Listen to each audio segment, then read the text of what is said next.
Bismillah, walhamdulillah, wassalatu wassalamu ala rasulillah. Assalamu alaikum wa rahmatullahi wa barakatuh, and welcome all viewers. Inshallah, today we're going to be responding to a comment that was left under a recent video entitled, "You want to debate Islam, bro?" The brother says, Assalamu alaikum, brother Saajid. I've been following a particular da'i, who I'm going to not name, and company for a while, and one could say I'm from their camp too. But I do see your point. It would be great if you could make a video elaborating more concretely on what you think would be the best way to approach da'wah and what you would do differently, say, in the speaker's corner. Especially, what would be the best way to approach those staunch atheists who only listen to rational arguments. Jazakallahu khairan. So firstly, wa alaikum assalam wa rahmatullahi wa barakatuh. I'd like to thank this brother for the genuine question. I appreciate the kind manners, and I appreciate the fact that he's interested in learning and really understanding where I'm coming from. So that being the case, it would be a privilege for me to respond, and I ask that Allah make this video beneficial. So firstly, I want to focus on approaching da'wah. How should we approach the field of da'wah? For starters, I would say that we should hold da'wah in the high esteem that it deserves. When it comes to the medical field, for example, I think this is something that everyone in society generally holds to a very high esteem. Not only do we understand the importance and the benefits of having excellent medical professionals, but we also understand that this is a very deep topic. We know to be a good medical professional, it takes years and years of study and practice. Now, that's not to say nobody except medical professionals can talk about health or medicine. There are certain things that are general that everyone can advise, like eating healthy, exercising. There are certain general things that everyone can call to and remind each other of when it comes to having good health. But at the same time, as a topic of study, if you really want to delve deep into it, you really want to be an excellent professional, we understand that there's a lot to it, and it's very sophisticated, and it takes years and years of dedicated study. Now let's compare that general perspective that people seem to have to our perspective of da'wah. I personally would say, from my own experience, that da'wah, generally speaking, is nowhere near as respected. And I don't think that's necessarily malicious. I think that's just the way things are. So hopefully, inshallah, in this video, I can start by giving people a glimpse into this field. Now, the main reason I started this channel, if you go back to my very first video, is because Allah blessed me to study at the Islamic University of Medina. And I felt that it was a responsibility to act upon and share what I was learning. Now, for the first 3 years, I studied in the Arabic Institute, learning the language. And after graduating from the Arabic Institute, I entered into the faculty of Da'wah wa Usul ad-Din. I spent the following 5 years studying in the faculty of Da'wah and Theology. Now, in order to earn a bachelor's degree in America, a student must complete about 120 credit hours. However, at the Islamic University of Medina in the College of Da'wah, in order to graduate with a bachelor's degree, we needed to earn 167 credit hours. Now, in this video, I just want to share some of the classes that we focused on that relate to da'wah. For example, one very important class was Usul ad-Da'wah, the foundations of da'wah, where we learn what is da'wah, what are the pillars of da'wah. Somebody who's giving da'wah, what are the characteristics that they should have? What should we take into consideration when it comes to the people we are calling to Islam? How should we call them to Islam? Another class was Tariq ad-Da'wah, the history of da'wah, where we studied things like how did the prophets give da'wah throughout history. We studied wasa'il ad-da'wah, the means of giving da'wah. We had a tadrib ad-da'wi, or da'wah training. We even had classes like turuq at-tadris, methods of teaching, and ilm an-nafs, which is translated as psychology.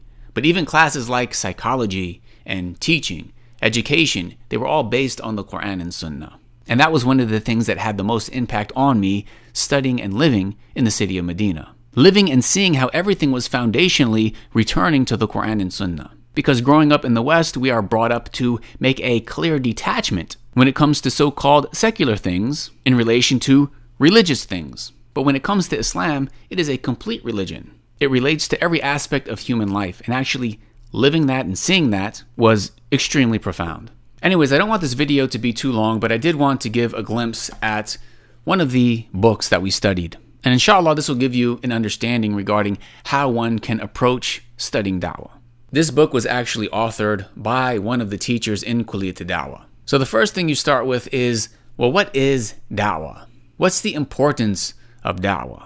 What's the hukm? What's the ruling in Islam regarding da'wah? How much is the world in need of da'wah? And then after that, the first thing we get into is, what are the characteristics of somebody who's giving da'wah? What characteristics should a person calling to Allah have? Now I'd like to ask you, what do you think is the very first thing he mentions? The first thing he mentions is ilm, knowledge. And of course, anybody who goes down this path of seeking knowledge, from the very first things that are going to be emphasized is the importance of having knowledge. In our religion, a very basic foundational principle is that knowledge precedes, comes before action. Before we do something, we need to have knowledge of what it is that we're doing. This is even a condition of our shahada. When we enter Islam and we testify that nothing is worthy of worship except Allah, we have to have knowledge of what that even means, of what that entails. So of course, da'wah is no exception. If somebody wants to give da'wah, they need to have knowledge. Now that doesn't mean you have to be a bona fide scholar. All of us, inshallah, to a degree, are capable of calling people to Islam. However, it's very important that we all know our limitations. So the first thing mentioned is ilm, knowledge. What do you think the second thing mentioned is? The second thing mentioned is ikhlas, sincerity. All of us should ask ourselves, why are we giving da'wah? Why do we want to give da'wah? What really is the driving force motivating us? And this topic reminds me of a hadith that we studied in the Arabic Institute. In level 3 of the Arabic Institute, we studied this book. This was a class about reading. As you can see, it's gone through quite a bit. The very first chapter of this book, Aqibatul Riya, this is about the consequence, the results of hypocrisy, of showing off, of the dangers of having a bad intention, the dangers of not having ikhlas. And this is the hadith an Abi Hurairah radiyallahu anh, where he mentions the first 3 people who will be held to account on the Day of Judgment. All 3 of them will be thrown into the hellfire. Now one might think the first 3 people to be held to account and thrown into the hellfire on the Day of Judgment might be a murderer, might be somebody who was very oppressive, somebody who was a criminal. However, what do we find in this hadith? The 3 people mentioned were, number 1, a martyr. Number 2, a scholar who learned, taught, and recited the Quran. And number 3, a wealthy person who was extremely generous. Allah will ask each one of these 3 people why they did what they did. What was their intention? What was the real reason? And at first glance, these are 3 of the greatest acts of worship. And each one of these 3 will claim that they did these acts of worship for the sake of Allah. But of course, Allah is all-knowing. There's no fooling Allah. Allah will tell them that they lied. The reason they did these things was to impress the people. The first one wanted to be called a brave warrior.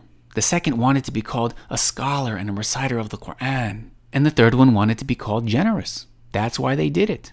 They didn't have ikhlas. They didn't have sincerity for Allah in these acts of worship. So their reward was given to them in the dunya. They accomplished in the life of this world what they intended to accomplish. He was called a brave warrior. He was called a scholar and a Quran reciter. He was called a generous person. So their reward was with the people, and therefore their reward will not be with Allah. So they will be thrown in the hellfire. And we ask that Allah protect all of us from being thrown in the hellfire. Now, if we go back to this book, and we go back to the table of contents just to see some of the characteristics, some of the ingredients that a caller to Islam should have. We mentioned ilm, knowledge. We mentioned ikhlas, sincerity. The next thing that is mentioned is al-mutaba'ah. The caller to Islam should follow the Quran and Sunnah. So while sincerity is one of the conditions for our actions to be accepted, following the Quran and Sunnah is the second condition. It is crucial that we have both. The next quality that's mentioned is al-hikmah, wisdom. Next is ar-rifq, gentleness. Then as-sabr, patience. Then at-tahalli bil-akhlaq al-fadila, to adorn yourself with the best manners. Then al-qiyam bid-da'wah bil-aham fal-aham. You want to establish your da'wah starting with the most important thing and then going to the next important thing and the next important thing. There is a hierarchy of priorities. Then after focusing on the person calling to Islam, you focus on those being called to Islam. And of course, we're not going to go over everything in this video, but this is just to give people an idea. This is the work of all the prophets. This is from the greatest acts of worship.